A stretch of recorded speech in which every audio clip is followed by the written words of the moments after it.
कराची जी पाक कॉलोनी में AVCC police कार्रवाई कंदे बिन सगन भाइरन के बाजियाब कराए वरतो आहे। वधिक तफ़सील मालूम करण लाइ असां राब्तो कयो आहे कराची में सिंध TV न्यूज़ जे रिपोर्टर ज़मीर डेथे सां। जी ज़मीर।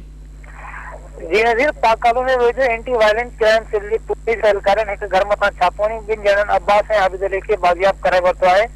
बाजियाब करायल ॿई नौजवान 22 जनवरी ते नाज़नाबाद में पंहिंजे घर वञी विया हुआ त अणॼातल हथियारबंदनि खेनि अगवा करे अणॼातल जॻह ते बंदि करे छॾियो। जंहिंखां पोइ हथियारबंदनि मुख़्तलिफ़ जॻहनि तां मुख़्तलिफ़ टेलीफ़ोननि ज़रिए वारसनि सां राब्ते जी कोशिश कई, जंहिंजो इतला पुलिस खे ॾिनो वियो। जंहिं ते AVCC जे एहलकारनि घर मथां छापो हुयो। जॾहिं AVCC पुलिस घर मथां छापो हुयो त उते मौजूद हथियारबंदनि मथां फायरिंग शुरू करे ॾिनी। जॾहिं पुलिस जी जवाबी फायरिंग कई वई त उन्हनि फरार थियण में कामयाब थी विया। जॾहिं त पुलिस एहलकारनि ॿिनि ॼणनि खे बाजियाब कराए वरितो आहे। जी नसीर।